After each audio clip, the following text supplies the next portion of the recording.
All right, you're watching TVC, and we are in the Decision 2023 studio, and we have been bringing up all of the fallout of the elections across the country. And you just listened to the news update from across the country, and right now we're back to the analysis of what's going on, what people are saying, and what people are feeling, and the outcomes, and how people are reacting to the results that are being announced by INEC. All right, I have with me in the studio my guest, Dikbo Oyewole, is a strategy consultant and public affairs analyst. He's here with me, and as well, Ayodeji Abdurauf is here, public affairs analyst as well, and they've been helping us make sense of some of the issues we'll be looking at. Gentlemen, it's good to have you back on. Yes. Yeah. Great. Now, before the news, we were talking about scrutinizing INEC budgets. That was part of what you... That was exactly. That was what you proposed. Yes. And we said, come, nobody has really thought of this. Nobody has really thought of this to say, okay, INEC, you brought the budget, it wasn't debated, it wasn't scrutinized, we gave it to you, bam. Now that you've conducted the election, how sure are we that the beavers, the 2 million beavers, let us assume, you said 2 million beavers cost 1 billion naira. How sure are we that you actually spent it the way you said you were going to? All of those things are there. So it takes us back to the issue of a post-mortem. We have finished this election. Let us sit down. What are the areas that we should make amends? Because this Electoral Act, it is something that we have to keep updating every election cycle so that we begin to perfect it. Now, that post-mortem, I wonder what dimension it should take, if at all it takes place. Because INEC alone sitting down to do post-mortem may not be enough. All the stakeholders involved, from civil society organization to election observers to security agents to the political parties to the media and so on. I wonder what you say about that. Like you said, it to be a very good innovation, as he has said it. Like we had in the case of JAM. JAM, exactly. When nobody knew JAM was making so much money. when every time until somebody decided to be honest and transparent. They ever continue to collect money from federal government about if they want to run examples. Suddenly somebody came up and said, no, enough of this. Their own cases every 2 years, every 4 years, and we have a case in some year they do some pocket of elections too. So I think it's that time. Off-season elections. Yeah, it's that time we have. Because most of the times I even wondered what they asked for 4 years ago, we just abandon it and then we eventually have to start another money to do another budget. Is there nothing left over for them to use so that we can just add little capital to that and they do that? But that has never been assisted. It would be a very good thing for us to start it.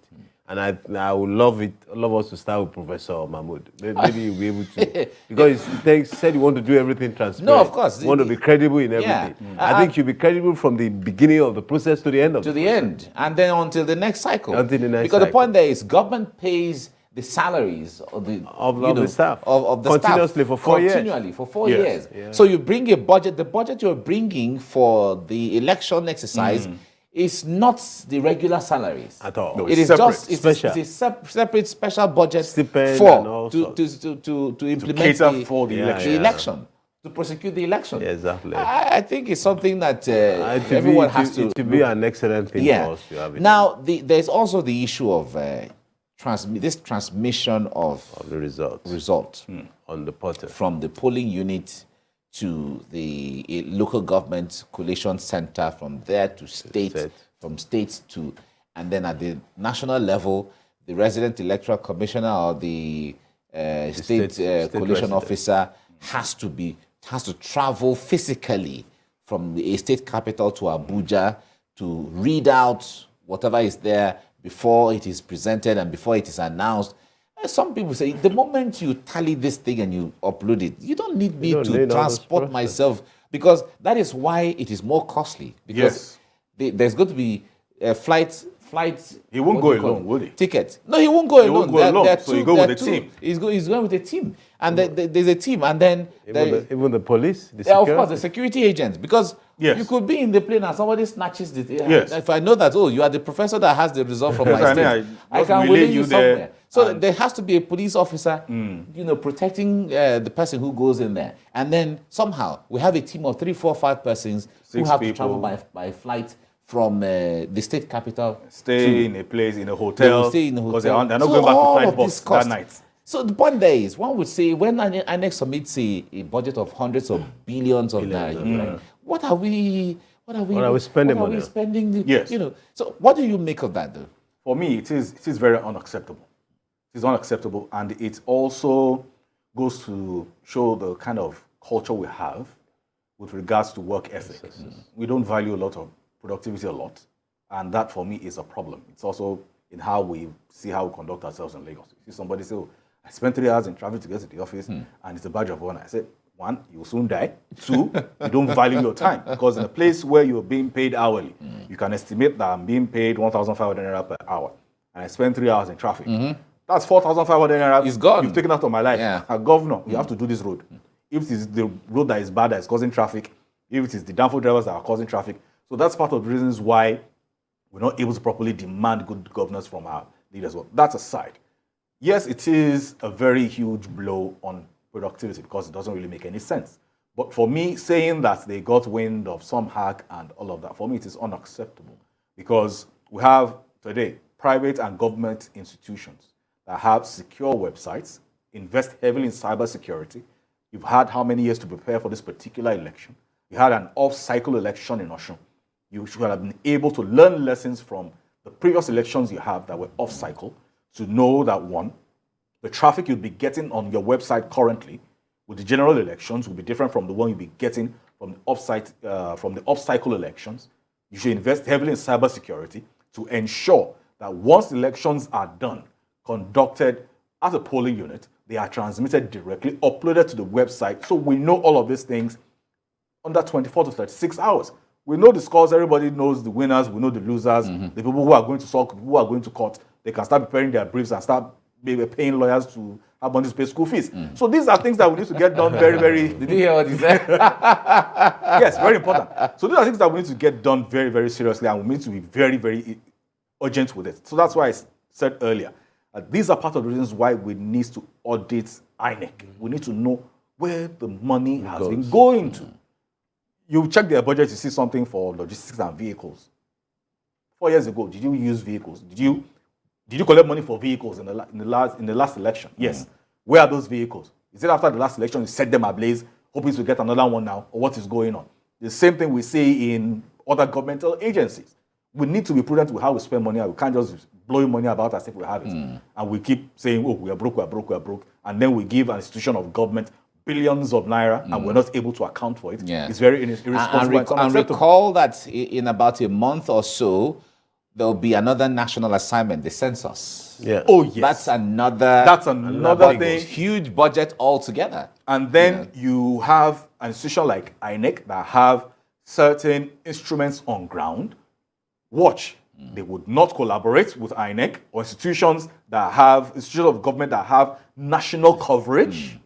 They will say they want to do their own thing and say they want to have their own logistics, they want to have their own vehicles instead of collaborating. So that also justifies their own budget. It also justifies their own budget allegedly, saying that, okay, you know what, we want to do our things independently, as if INEC is going to sabotage you. What's your business with INEC and he wants to do census?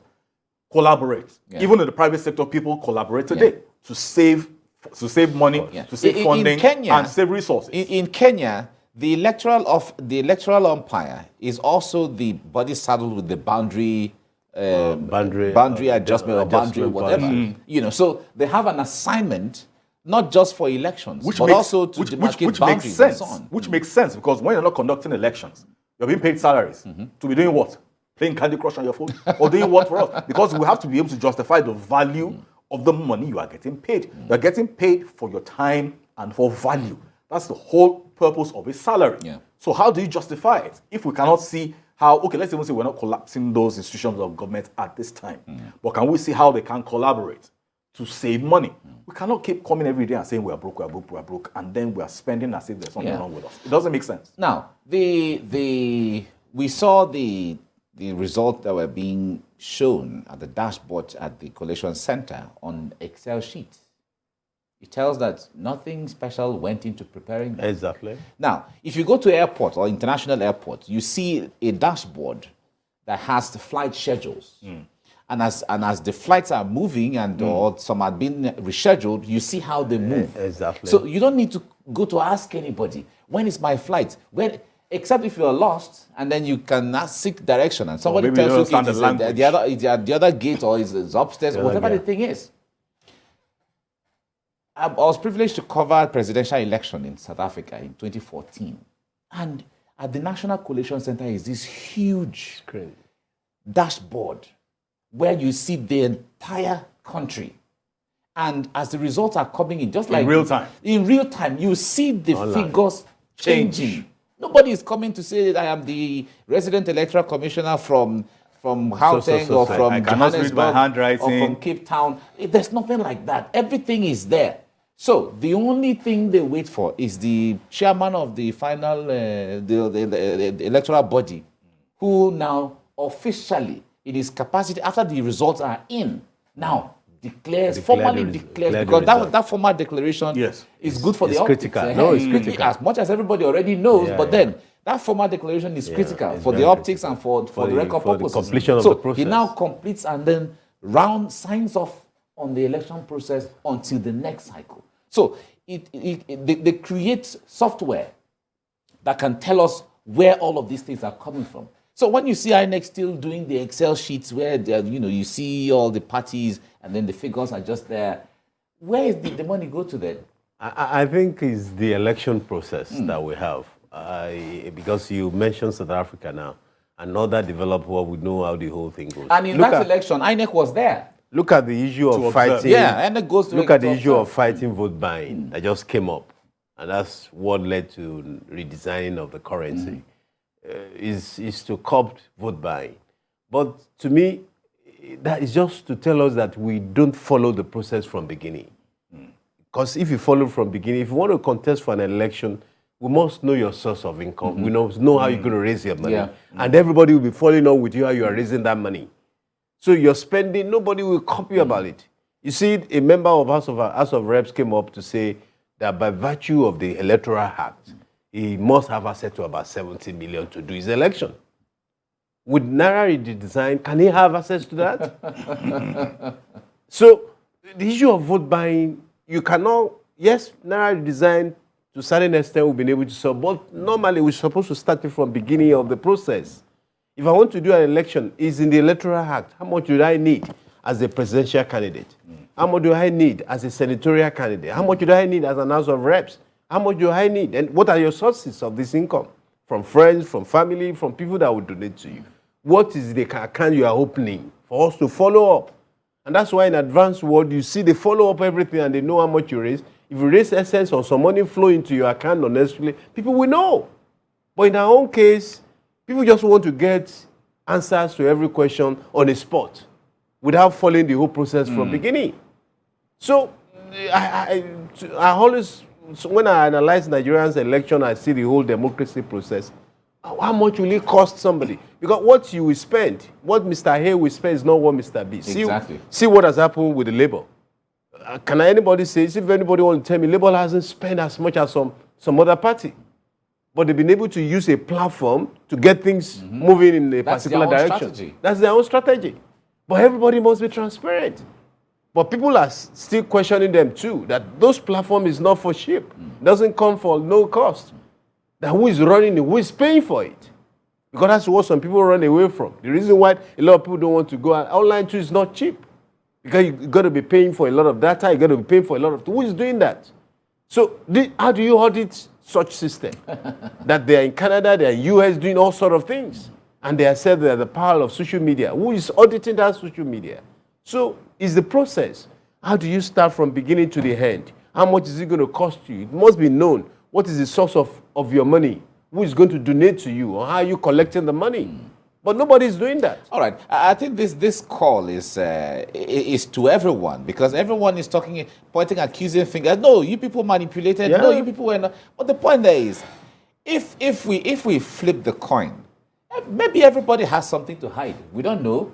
But if you are saying the other person should be open, then you should be open as well. You Yes. should be As ready well. to put all the cards Oh, yes. on the table. Now, we're hearing that some people are saying they will not accept this, they will not accept the result, they will not accept that. But I think that the law provides for a tribunal. Yes. Oh, yes, it Where does. if you have grievances from Go to the tribunal. by one vote in any polling unit, Go to whatever. tribunal. Or you said there is voter intimidation, or there was violence or overvote. So collate all of those, take it to the tribunal, tender them all as of the evidence, exhibit. and so on.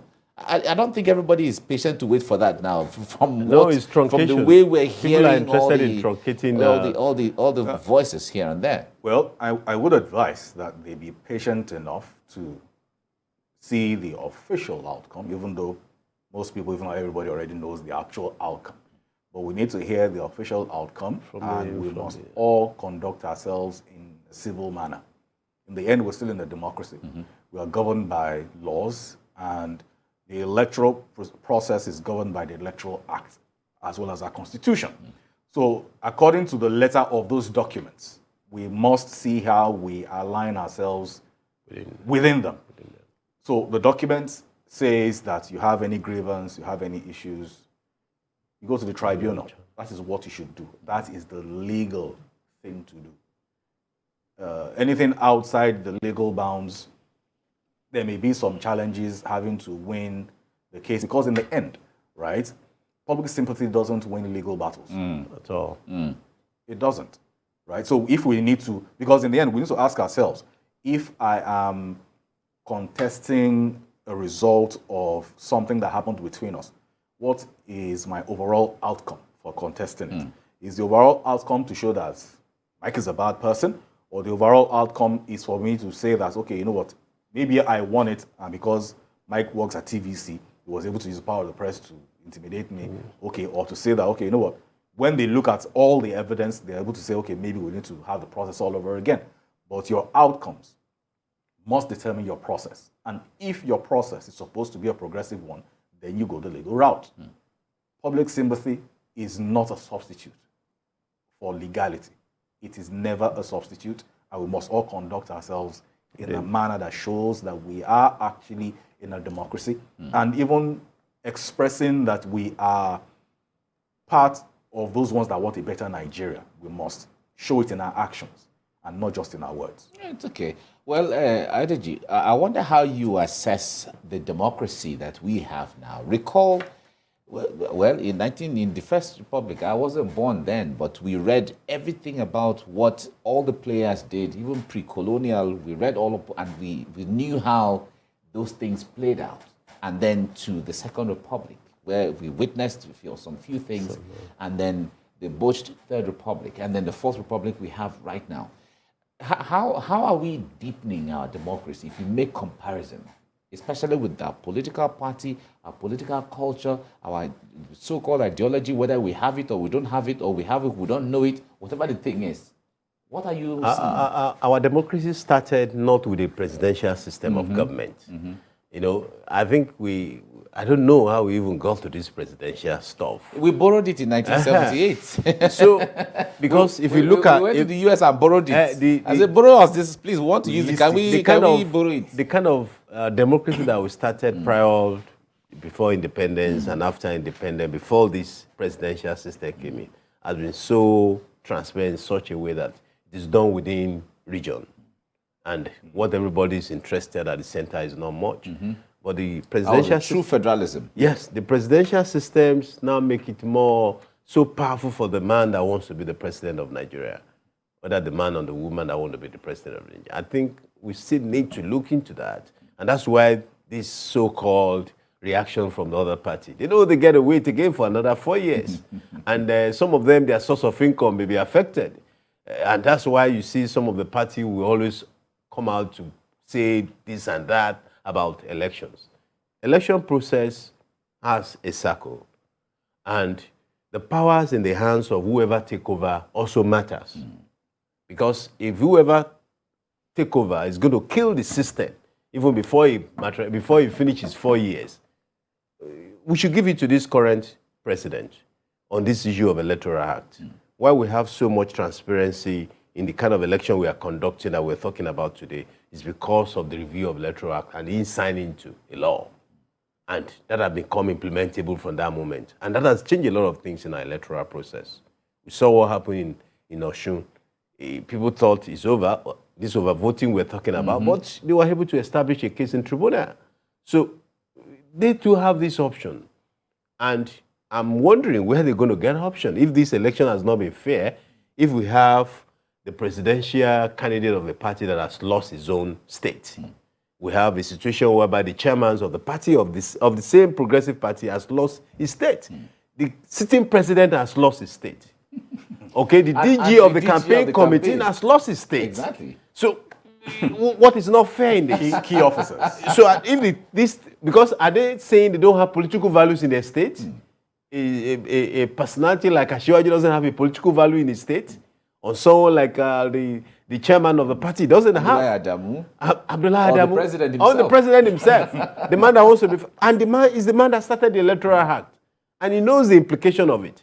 And that's why this currency design and all sorts. But eventually we see that it doesn't matter sometimes. What matters most is what people want. Yeah. So exactly. yes. Exactly. In a democracy, yes. What matters most is what people want. Mm-hmm. So people don't want, yes, APC in Lagos. They've been able to show that, yes, if that is the interpretation, fine. But the next election may change. And that's the beauty of democracy. That's the beauty of democracy. So I don't see the reason why we should not continue with. So in the past, the way it has been, we can't compare with the present because things are. I talk about online campaign systems now. Not many parties are really keen about it. They just use WhatsApp and all sorts. But what Labour is using in online campaign is super. They use Instagram, use all social media platforms, even in raising money. Because we know people, even some of our youth in diaspora, based on their connection of those that are here, they are sending them just like they did in NSAS. They are funding Labour Party. So who is holding in those inflows? How are we accounting for those inflows? So the political system will continue to be. But what I just want is, by the time we have the next National Assembly and the Senate, let's start reviewing the power of the presidency. What is making people crazy about want to become president is the power of the president. If the power of the president is not as it is, during this tenure, we've had a situation whereby some governors were able to do some things through, look at the situations in Rivers State. It's an opposition party. Those in the south side, they were able to get some funds from the federal government. If it's some other, they won't give it to them. Yeah. You remember under President? Yes, they won't give it to them. So and the if the power of the president or the president too could have some sense in applications of his power, democracy will continue to thrive and will get better. Under this current president, we have a situation that they held an election and his party lost. In the previous government that we've had, they will never allow such thing to go. And that is the beauty of democracy.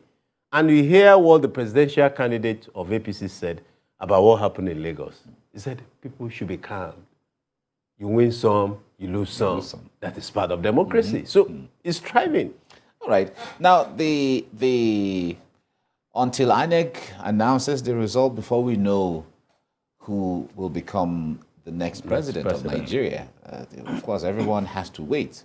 But in the way Nigerians, their body language, the way they've expressed their votes, and so on, and also in the build-up to the election, of course, people voiced different things. This is why I want this person, why I want this person. But generally, what kind of president do Nigerians need at this critical time right now? Because if you recall in 2015, there was high hopes. The expectations of Nigerians were to the heavens. For change. And they wanted something from what used to be. Extraordinary. Something extraordinary, maybe. And then the man they saw that time, they saw him like the Messiah. Yeah. And overwhelmingly, they voted for him. Whether the expectations were met or not met, it's totally a different ballgame. That's history. But right now, there's another level of hope again. People are talking about but what kind of president do Nigerians need right now? One, we need a president that we can trust. Because in the end, in the last couple of years, at various levels of government, what we have seen are leaders who, I prefer to call them leaders, even though other people call them rulers. But we've had leaders that we do not trust at different levels. Elected office, appointed office, they found themselves office, whatever way they were there because of their actions. And they haven't acted in a way that has shown them to be trustworthy. Because if you are trustworthy, your actions will show that you are concerned about my well-being. Because in the end, what is the primary responsibility of a leader? If you are not concerned about my well-being, being able to say that, okay, you got into office a couple of years ago, this is where I was, then this is where I am now. Am I better off now? Is that the story of over half of the population in poverty? A lot of people were not there 8 years ago. A lot of people were not there 4 years ago. So we need a leader or leaders across board that we can't trust. We need leaders who have empathy. Because if you are not empathetic to the plight of your people, I mean, we've had various issues in the last couple of years where it is clear that there is a serious gulf between the leaders and the led. And that is part of the things that precipitated to what we're seeing in the elections of this time. Because people are saying, you know what, enough. Enough is enough. We had COVID and people were hoarding all sorts of things.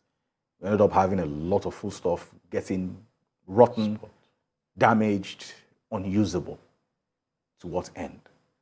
So we need leaders in Nigeria at various levels, at all levels, that we can trust, leaders with empathy, and leaders that are instinctively progressive. Now, if you're instinctively progressive, you don't think of yourself, you think of the value you've come to add to the office, you look at the value you've come to add to the people. Because in the end, you will be judged by the value you've had in the lives of the people, not in the value the people have been able to add to you, by the taxpayer money that they've been paying you for however long you were in office. Because in the end, that is the true metric by which any leader is mentioned. The value and the influence you have over the people. This is where they were before you came. This is where they are now when you left. Are they better off? If they are not, that is your scorecard. It is very clear. It is very, very clear. So we need leaders that can move us from where we are now to a better place. Of course, with the way Nigeria is right now, things may need to get a little worse before they get better if we're trying to actually tackle the system that we have currently.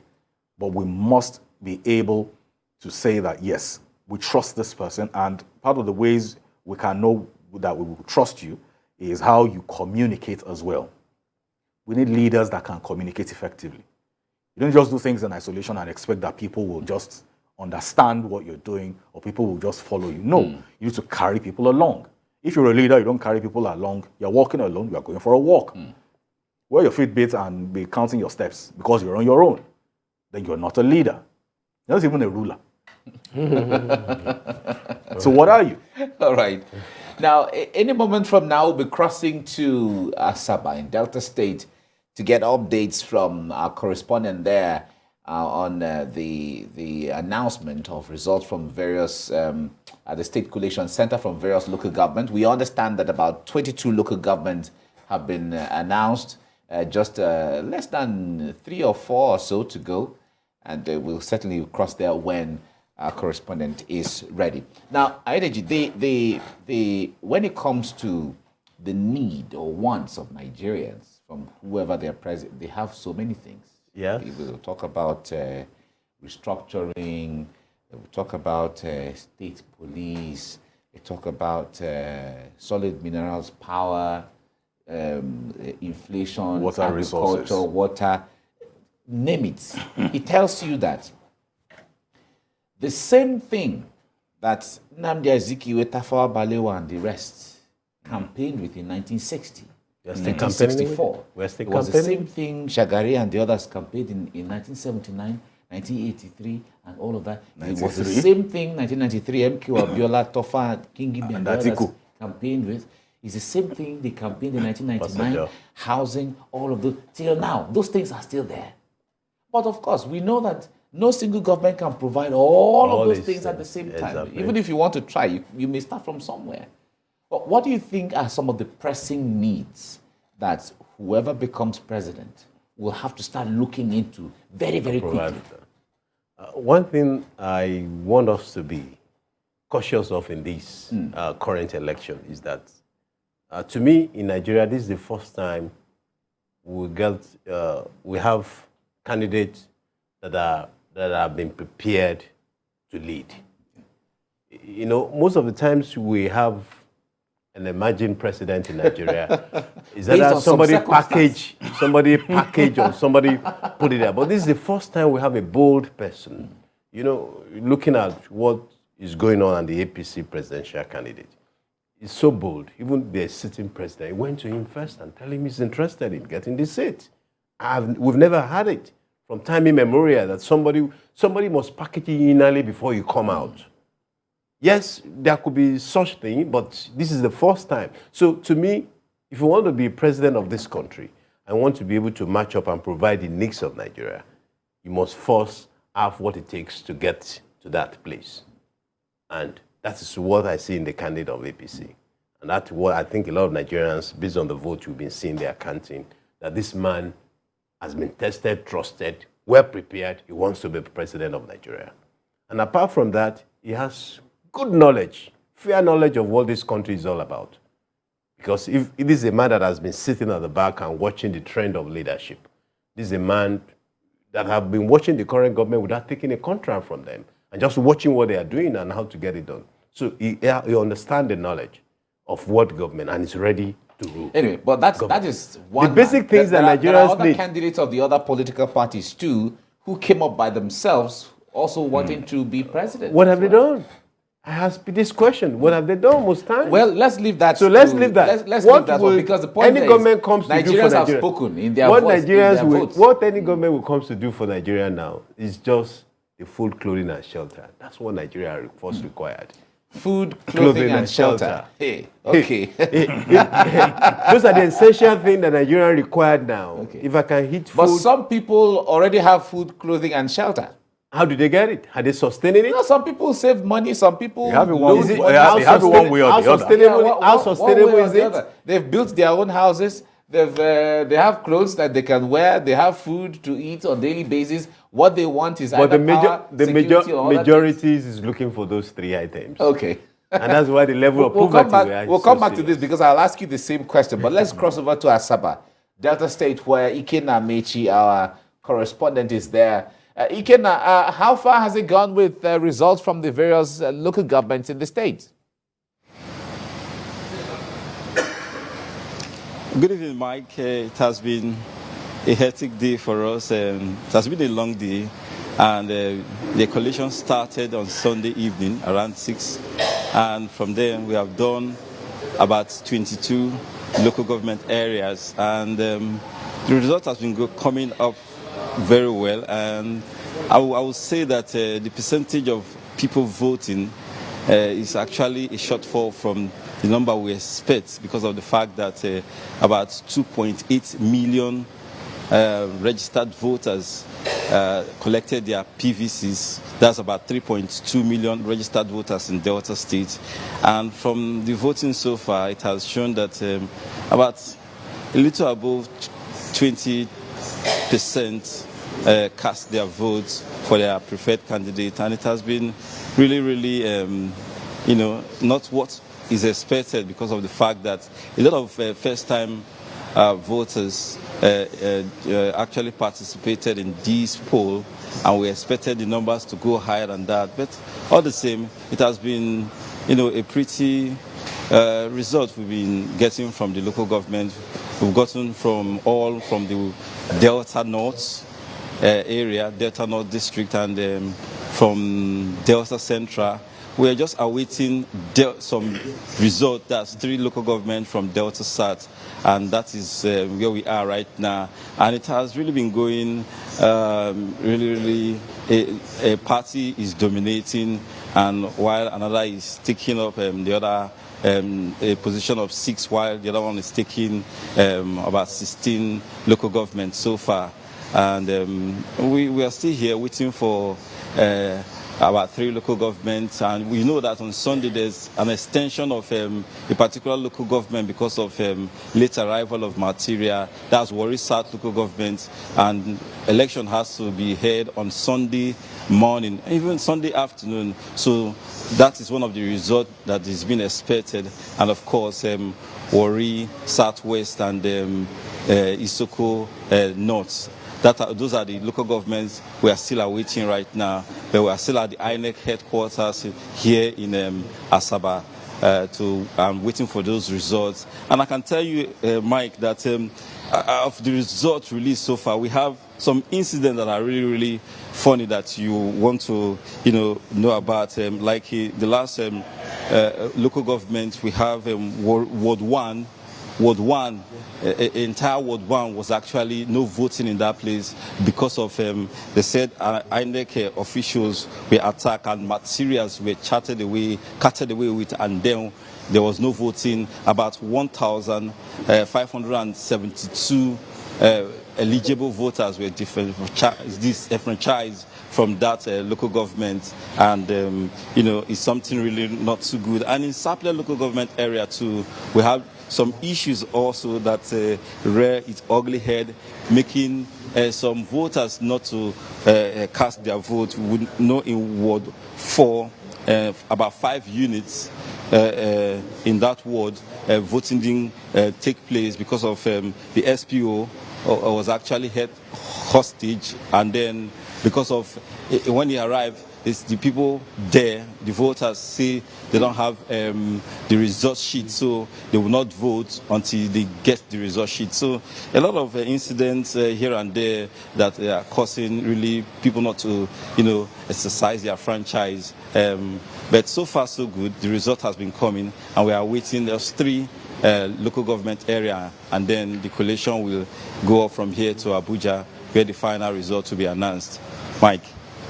All right, now Ikenna, it's good you give us all of this updates. In the areas where elections didn't hold, is there any plan to reschedule?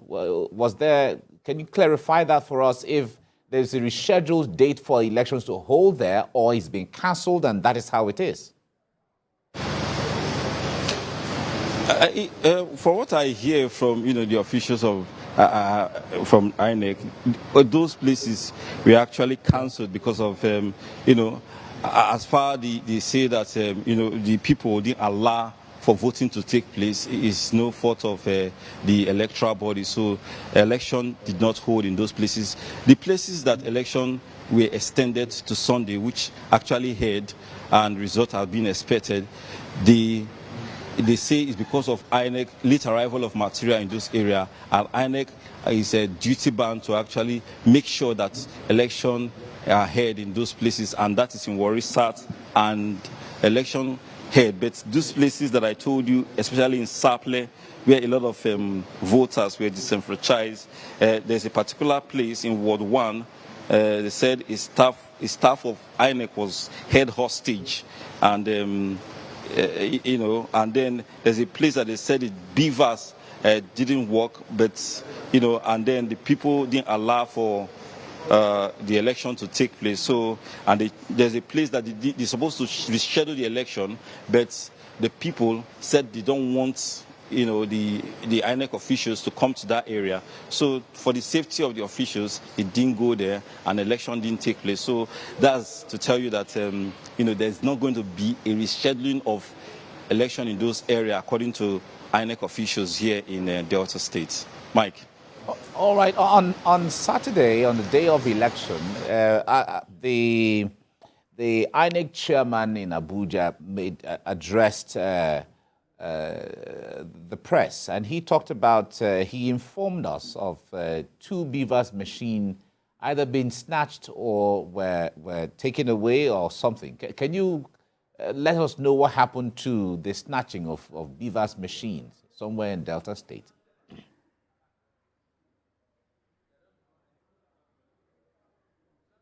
This local government, Oshimili South local government, 2 beavers machine on that presidential on Saturday, and for the INEC Resident Electoral Commission, when we talked to him about it on that Saturday, he said that he's going to, he's pleading with those who stole the BVAS machine, even though it was replaced on that day for election to go on, appealing to those who stole the BVAS machine to return them, because it's going to be deployed for the governorship election, which is coming up on March 11th. So for now, what I can tell you about that BVAS machine is still missing, and INEC is appealing to those who stole those machines to return them for usage, because it will not actually make any meaning to them by them having it in their custody. So INEC is appealing to them to return that those BVAS machines. Mike.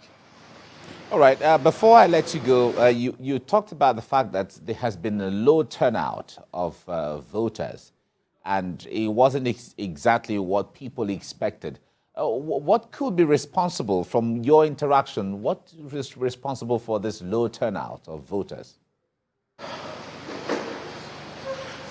I wouldn't really put it to a particular thing, because one, there is no threat of insecurity in Delta State, and two, we had a lot of people that are voting for the very first time. I know I interviewed a lot of young people, very enthusiastic for the vote, and cast their votes for the very first time in their life. I met a particular woman who came with a daughter from a village, and she was expecting to cast her vote, but because of in that particular unit she registered a lot of voters in that unit, so the crowd there was much. So she couldn't cast her vote. But we expected that, that the turnout will actually be more than what we saw in 2019 because of the many first-time voters. But I can't attribute it to a particular thing that made people not to come out to exercise their franchise on a day like this. But all the same, perhaps in future, more publicity on, and of course, the fact that some people didn't even get to collect their PVC, but we have a record number of PVC collection, because out of the 3.2 million voters, registered voters in Delta State, 2.8 million collected their PVC. So we expect that the number of turnouts will be more than the one we are seeing recorded in this collation center right now. Mike. All right, Ikenna Mechi, thank you so much. From what we see, it seems it's going to be a long night waiting for all the results to come in. But of course, this is the assignment for now. But we thank you for keeping faith and ensuring that the assignment is completed. Thank you very much, Ikenna. All right. We were shocked when the INEC chairman actually announced that day, when he was addressing the press, that BVAS machines were snatched, 6 of them in Katsina State and 2 in Delta State. The point there is, what would you do with the BVAS machine? It's not a phone that you can download WhatsApp. Maybe they want to use to upload. They want to use to upload. Exactly. So you can't use it, because the point there is, even having access to the to the software, the way it is designed, you need codes, you need the password, you need if you don't have it, if you're not one of the officials, you can't use it. Even let's assume you are even one of the officials. What are you using it for? It is only used it's configured for elections. So I think, would you see it as just mischief, just something? It's just mischief. And there are certain people that they are just destroyers. Some people, because they don't have something, they rather you not have it. Not because it's of any value to them, but they rather you not have it. Yeah. It's of no use to them, but they rather you also not just have it. So some people are just built that way. So unfortunately, because like you said, it really doesn't serve any other purpose for any reason. You can't take it to another polling unit and say, okay, so I'm the one doing your. That's not going to happen. So then, what's the objective of it? It's just to waste the entire machine. And it's even a property of INEC. Yeah. So you can't use it for anything else, because it's not like a phone where, okay, I remove INEC SIM and I slot my SIM and I use. Yes. Unfortunate. It's all right. Quite unfortunate. Well, we still wait to get updates from Delta, and then the remaining 3 local government areas that are coming in. We'll wait to have that in, and then they will make the announcement there, but the resident electoral commissioner and the state collation officer will still have to travel. Abuja. I guess they must have booked their flights right Yeah, now, to Abuja. and all will be paid by INEC or maybe funds. night bus. Night bus will be dangerous. So. You said you have police. They have police, but the point there is that from Asaba to Abuja is a long journey. It's a long journey. It's a long journey. So pray for them. No, they must have And booked the their road flights. is not. Is the No, road is INEC not, has money. INEC has the money. road Oh is yes, not- we give them money. So the it's road is flight. not we give palatable. them money, and there has been budget for that flight already. So it's been booked. Their flights have been booked. a done So deal. when they finish, then they have to move, and then also their hotels have been booked. Oh, yes. all INEC budgets. Yeah. INEC And they're budgets. feeding and everything. Very good. Yeah. I want to apply to an And the out of station allowance, we go with that. No, of course, it's part of the assignment. It's part of the national assignment. So before we went there, we were actually talking about the issue of the kind of leader that Nigerians want, and then or what Nigerians really want from their next president. And you said that the basic the basic things, of course, yeah, the mass. basic things is food, shelter, clothing, but the point there is what Nigerians want. Yeah. Could be far more than the issue of so food. much, so much. So what we want aren't so much, because essentially they are still the basics. Okay. Right. So we talked about food, shelter, and clothing. But what would make the food and the shelter and the clothing to be sustainable conducive are environment. other systems that you need to build around it. A conducive If environment. we have power, we have security, Got we have security, good infrastructure. Some people don't necessarily have the interest of buying clothes every 2 or Exactly. 3 months like some of us do. Exactly. They can't be bothered. They can't be bothered. But you have power, you're productive where you are working, you are making profit, you have the infrastructure, you get on the road, you don't have to repair your shock absorber every 3 months, you don't have to replace your tires every 4 months. These are little things that may seem little, even though they're not little, but they go a long way to ensure that we live a meaningful life, and the quality of life that we live as a people has some level of dignity to it. So yes, we need to talk about power, talk about security, talk about education, talk about healthcare, talk about employment, because interestingly, if we're able to solve for power and security, unemployment will crash. Let me say it will drop. Maybe not crash, it will drop. Because where there's power, there's security. You will be surprised how many businesses automatically become more productive. By inference, they become more profitable. Then they want to grow. Then they have to hire people. They'll likely not mostly hire people who are already employed. If people who are unemployed, they'll hire. So in the end, they still get to mop up from that unemployment market. Instead of saying maybe the government is not in the business of creating employment or creating jobs. That's not their responsibility. Create conducive environment. Just create the environment for businesses to thrive, where you're working in a place, you don't necessarily have to go to a private hospital. You're a woman, you're pregnant, you don't necessarily have to go to a private hospital. Government hospitals work. There were times that people used to come to hospitals in Nigeria. There's a famous actor that was in The Matrix. I think he was something, I've forgotten his name. Was born in UI, in Ibadan, in the hospital in Ibadan. And different other people that used to come over here for healthcare. Today, it's not the same, where we even have government officials at the highest levels have to go out of the country for healthcare. So these are things that we need to look at. And if we're being honest, if we're really, really being honest, these things, they are not that deep. They are not that expensive. If we're being responsible. Because we hear all sorts of money that gets squandered, that gets stolen. And I tell people, this particular amount, how many primary healthcare centers Can they do build? we have in Nigeria? Now, we have some that are existing. Can we upgrade some of them? Where they do not exist, can we build some? Because at the end, we're talking about the primary healthcare center. We're not saying necessarily has to have an MRI machine that will cost $5 million, right? It's a primary healthcare center. I mean, you get in there, you want to do basic malaria testing, you want to get basic things done. People die for the most simplest of things. You hear some people, you said, some ladies, some women lose children over 3,000 naira, anti-malarial drug, childbirth, and all of that. At childbirth, in 2023, we should not be having that conversation in one of the largest oil-producing countries in the world. It is embarrassing. It doesn't make sense. So these things, if we're able to put them in place, power, security, because you cannot say you are prospering where you are insecure. It is not possible, because that means that prosperity has been timed. It's not just your turn to be exploited for it yet, but it has been. There's a clock on it. Okay. Once we're able to get power right, certain things just fall in line. Okay. Then we say, okay, we have businesses, we've made profit, we have money, but I have money. Am I sleeping with one eye open? No. I'm secure. Okay, maybe because I've overworked myself, I need to go to the hospital. Do I necessarily need to go out of the country for healthcare? To even have a medical checkup? Do I need to do that? No. We have children today.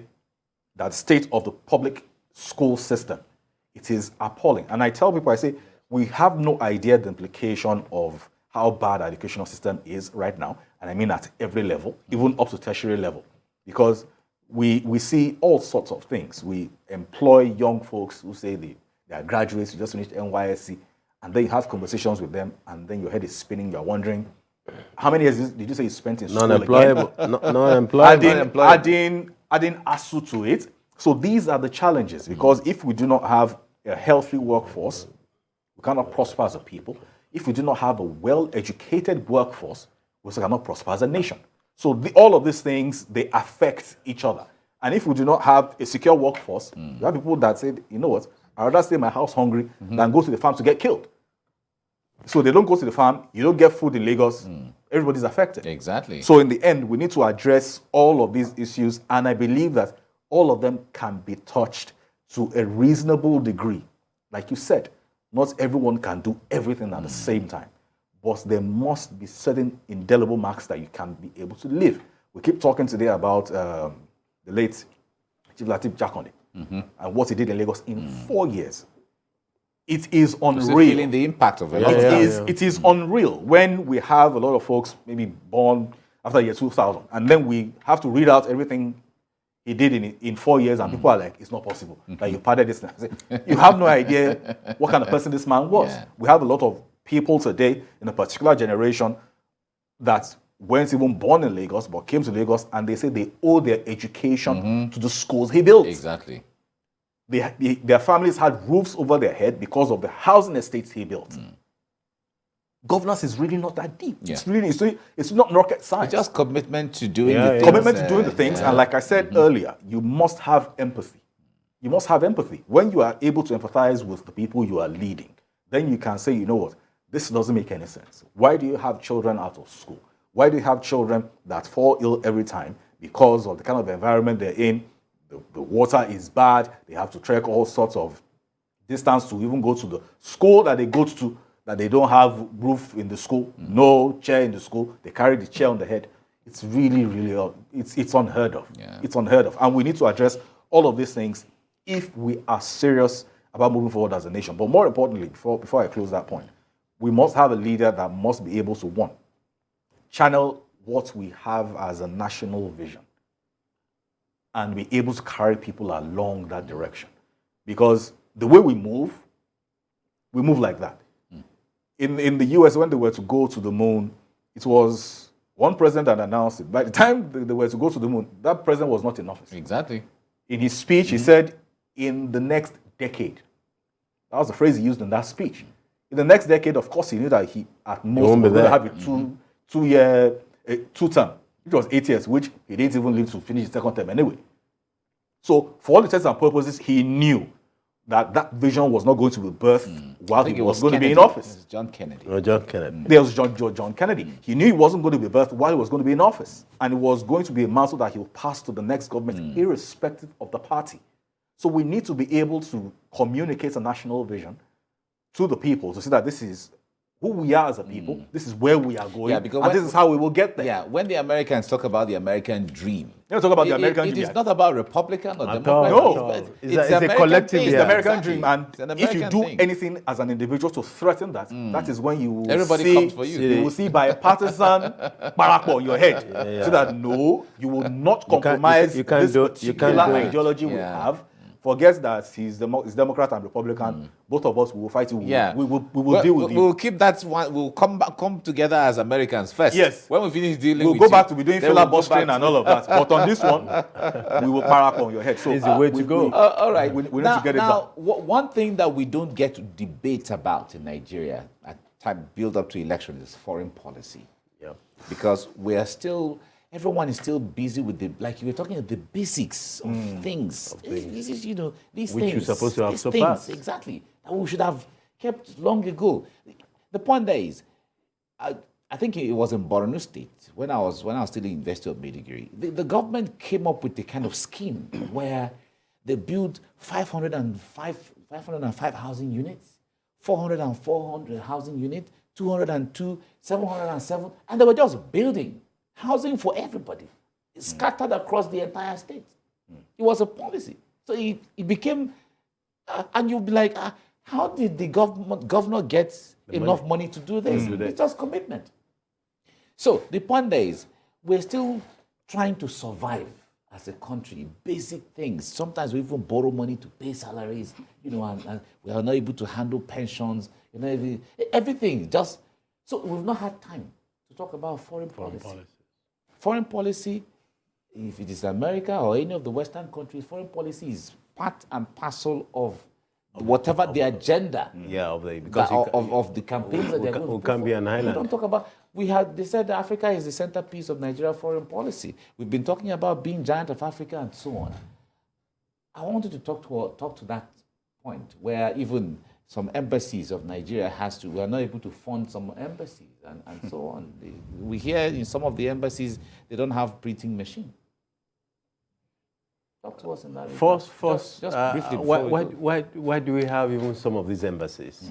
Because, if you look at prior before now, when we're even running region, most of the buildings that we're using as Nigerian House today are owned by a particular region.